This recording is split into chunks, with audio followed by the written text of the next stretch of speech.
Now, next, what happens? Next, now you have detected that there was an event. Okay, you have been able to view it. Okay, and now you see there is something wrong with it, and you escalate it as an incident. Okay. Now, once you escalate it as an incident, you have to do something about it, right? So that means you have to respond. Okay. Respond means whatever the effects of this incident are. Say there is a malware infection. Okay.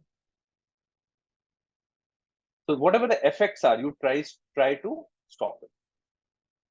Okay. You try to stop it. Basically, say a malware has come and it is trying to communicate outside your perimeter.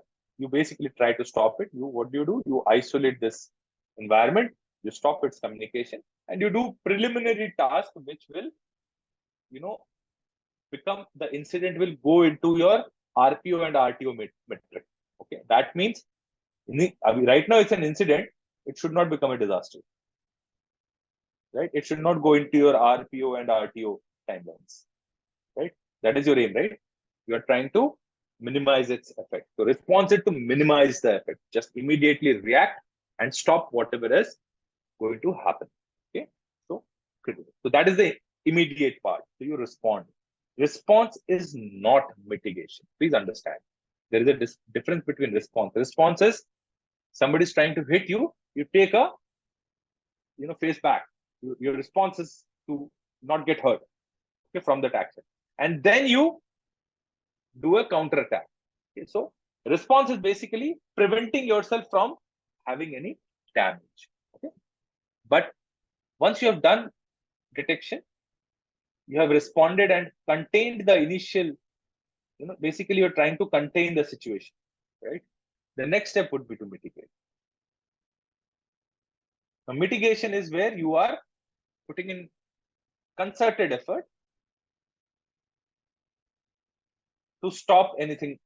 You're basically trying to stop any bad activity which has happened. You're trying to respond. You're trying to do actions which will not let it spread into your environment. Okay, you're basically fighting it live. Okay? Mitigation is you're fighting it live. You're trying to throw the threat actor from your system. Now, once that has happened, okay, then you start the reporting. And most organizations, the reporting starts first. Even in army, the first thing incident happens, everybody starts asking what happened, what happened, what happened. Panic creeps in. Do not let the panic set in. You first need to respond, and that's why you need to play very, very clear SOPs. If your SOPs are not clear, if you have not trained, if you have not done a drill, okay, if you have not built these exercises, then the moment first thing happens, what will happen is you will start reporting because you don't know what to do. So that's why training, drills, and effective practice will only help you in creating such processes. So mitigate is stopping. Reporting is then, okay, you report to various departments, whosoever have to take different action. Now, next step is to recover. Okay, recover is basically, there might have been some damages during the response phase, during the mitigation phase, even during the detection phase. Whatever damages have happened, you try to recover those damages. Okay, the recovery phase, you try to recover the system back to normal. Right? And then you do remediation. Remediation means why it happened. Even after so many, so you're trying to do a root cause analysis. Why did this thing happen? Okay, now remediation is where it's a broader perspective. It's your due diligence as to why things went wrong. Once you've done that root cause analysis so that something like this never happens again, you basically come to the lessons learned stage. That, okay, fine, these are the lessons learned. Next time, this should not happen in this particular manner. Or you might have good lessons also. You say, okay, fine, we did it very nicely. So this should be adopted in other processes also. Okay, clear? Incident response mechanism clear? Yeah, anyone any doubts, please let me know. Right. So now, the next thing is, how do you prevent any kind of intrusions? Okay. So you need to have, now you are basically, your main aim in security operations is to prevent anything wrong from going happen, right? So you have first device which protects your information systems is your firewalls. There are a lot of preventive techniques, but here we are looking at slightly technical, you know, things, right? The first is the firewall. What is a firewall? A firewall is a network device. It's a device, okay, which is of course a combination of hardware plus software, which is put in line with your network. Okay, this is your internet gateway, right? It is put in line with your network, and it continuously monitors the packets which are coming. Okay, and it sees the ports versus the destination. Okay, on which machine the packet is routed to, and based on certain rules, it either allows or blocks. Okay, this is the one of the most simplest of firewall. It's called a circuit level gateway firewall. Okay, there are many kinds of firewall. Once we do the once we go through the slides, I will tell you each and everything. Right. So firewalls becomes one of the most common, protection device in any organization. Okay, and if your organization does not have a firewall, you should be raising a alarm. Okay. Then next is your intrusion detection and prevention system, the IDS and IPS systems. Okay. Now IDS IPS systems erstwhile used to be separately from firewalls, but these days they come inbuilt in firewalls and they are called UTMs, Universal Threat Management Devices.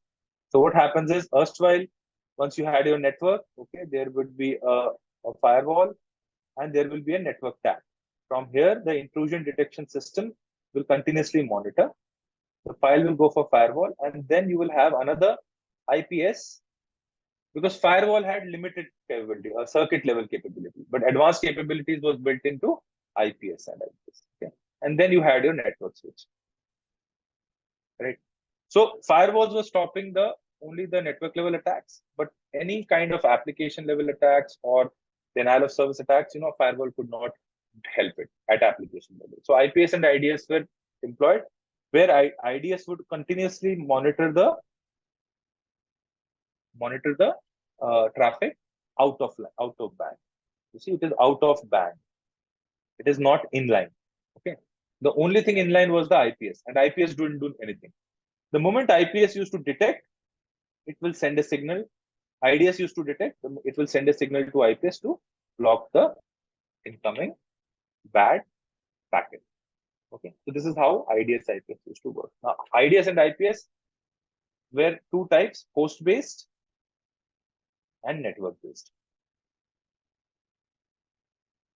So this one is the example of a network-based, right? Host-based is when you have some kind of a software doing the same activity inside your endpoint. So whether you take Symantec or any kind of other anti-malware solutions, they are basically nothing but IDS IPS systems, right? So now the concept is generally IDS IPS is inbuilt into next generation firewall. So what you do is, whatever you have seen here, the firewalls has different blades. It has blades: blade 1, blade 2, blade 3, blade 4, blade 5, blade 6. Generally 8 blades. Okay, I've seen 8 blades. So you've got 8 blades, and each blade is either a hardware blade in enterprise firewalls, and in smaller companies, it has software blades. Each blade catering to different layers of what it needs to do. Okay, so these days you have next generation firewall which can go and inspect up to application level and stop your attack. That's why it's a better efficient way, and you do not need multiple devices. One single device can take care of the entire organization, right? Okay. Then next is whitelisting or blacklisting.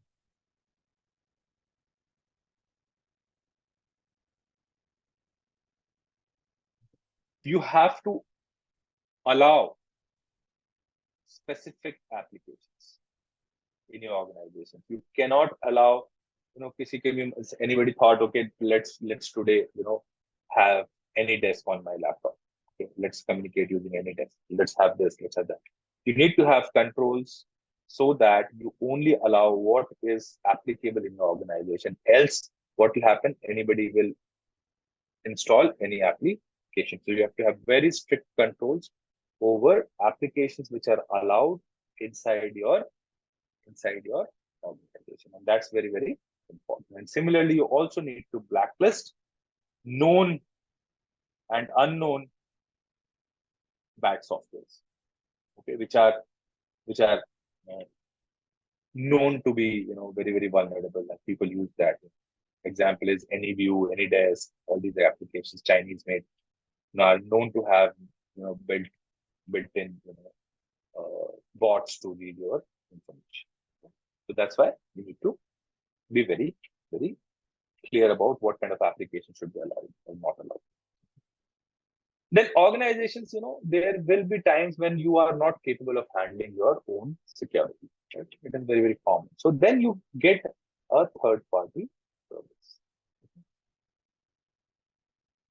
Now, third-party services is where you can employ a managed security services provider, MSSP, to manage your security, because you do not have the technical bandwidth to hire people and do it itself, or everything yourself. You hire a third party and manage the security. Let them manage your certain critical security issues which you feel you may not be able to, like your incident response on a network. If you're not able to, then all those things you can outsource and get third party. But how do you manage third party security? Using a SLA, right? You need to have very, very strict SLAs. Right. And next part is sandboxing. Whenever any security incident happens, try to sandbox. Whether it's a human incident, whether it's a technical incident, sandboxing is a technique by which you isolate the affected system. It might be a human system, it might be a computer system, it might be an overall system. Whatever happens, you try to sandbox the environment. You might need hardware tools, you might need software tools. It could be as simple as just plugging the UTP cable out of the switch, okay, or switching off the Wi-Fi. Okay? It could be as simple as that. But whenever something critical happens, you need to understand when do you need to sandbox. So sandboxing approaches, most of the softwares comes with a sandbox approach. Most of the firewalls, they do come with inbuilt sandboxing tools, wherein the moment you detect something, you can sandbox the particular device. So on your firewall panel, you can just see that this device is infected, and you can straight away sandbox it. That means you activate the firewall in such a manner that it's not able to communicate to any other device on the network. Okay, so that's called sandboxing. Okay. Next is the concept of honeypots and honeynets. Okay, what is a honeypot and a honeynet? Okay, so honeypot is, so this is your internet gateway, and this is your firewall. You create a demilitarized zone, means there is no controls, and you keep some kind of a simulated vulnerable machine, or create a vulnerable network.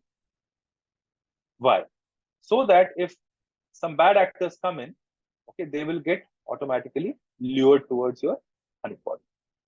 Okay, and this is what your security SecOps guys are consistently watching. Okay, let's see what do they do. What is their tactic? So basically to understand the tactics, techniques, and procedures of the bad actors. Now, if you put a single machine or a single server, it's called a honeypot. If you create an elaborate network, if you create you put a switch and you create an elaborate network and you put a server and other things, then it's called a honeynet. Okay. Now, two things comes out of honeypot and honeynet. One is called enticement, and one is called entrapment. Okay, we have seen this in domain one. I will again reiterate. Now, say I put a honeypot and some hacker comes. Okay, and some hacker comes and he infiltrates it. Okay. You go tomorrow to the court and you are able to lodge an FIR, you do a police case, and this guy is caught. The police has caught this guy. So now you go to the court and say, we tried to trap him, okay, so that we can take him to court. Then he will be released. It's a bad entrapment is not a right legal way of, if you want to do something like this, it will be enticement. Enticement is I said I put it for enticing him. You shouldn't have done it. So that the moral obligation goes on the hacker. He should not be accessing even if it is lying open, right? So enticement is a good strategy. Entrapment is not a right strategy if you want to infiltrate a bad actor. Okay, so that's about honeypots and honeypots. Okay, then finally, main parts of your security operations are basically anti-malware solutions, EDR solutions, MDR solutions, SOAR solutions, now XSIAM solutions, XDR solutions. Okay, so these are the solutions which are available today to protect your endpoints, servers, switches, routers, your entire network devices. Okay, so I'll explain one by one. So what is an anti-malware? Anti-malware is it's a software solution. It's generally deployed on the endpoint, right? What does it do? So it has a database of signatures of the bad actor, and it continuously compares whatever files or packets are going through your system. If it gets a match, it blocks it. Okay, simple signature-based detection.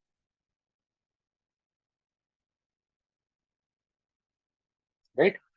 Then comes pseudo AI detection. Pseudo AI detection means, okay, what you do is,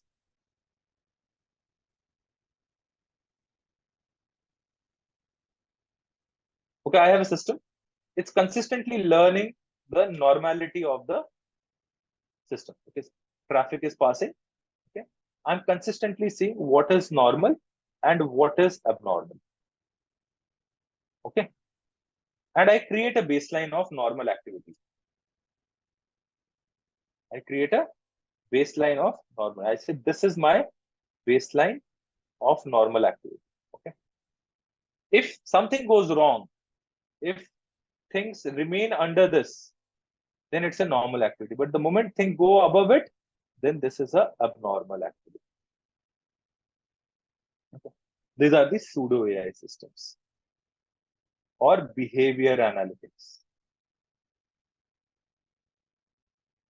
I'm learning from the behavior of the network, behavior of the endpoint, right?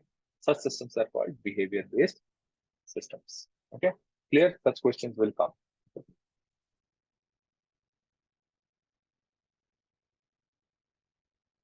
Great. So now, what is the anti-malware? Anti-malware is a solution on endpoints. What is an EDR? EDR is a more advanced form of, not an LTR. It is what it happens is it consistently collects telemetry data from your endpoints and passes it to a manager, okay, which is continuously monitoring all the telemetry data from all your network devices, and then based on that, it can send a reaction to kill a process. If it's a, say some bad actor has been able to go through your anti-malware solution, okay, your anti-malware solution has not been able to detect, then EDR is looking at OS level processes.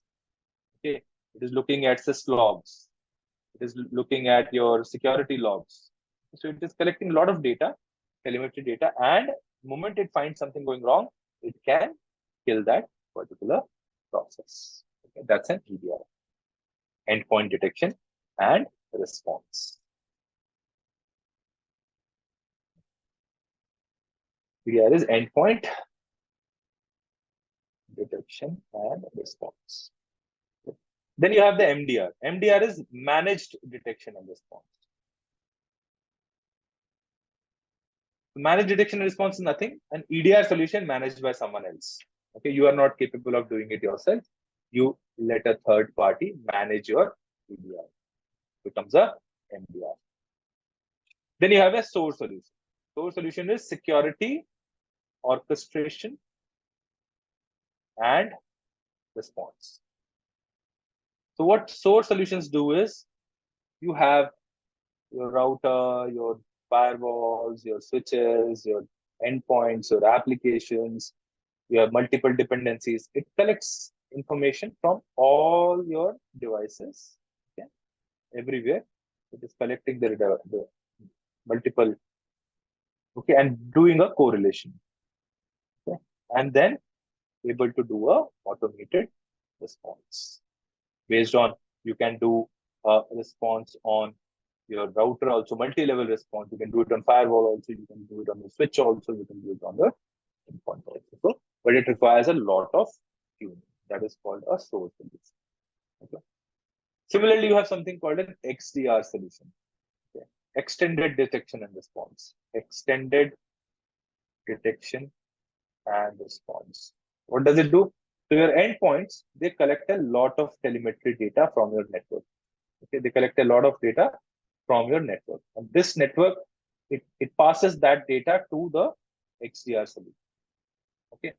So what happens is there is a lot of noise on the network, which your endpoint can collect and send it to your XDR system. XDR does a correlation and can respond to your network level and host level threats. Okay, called an XDR system.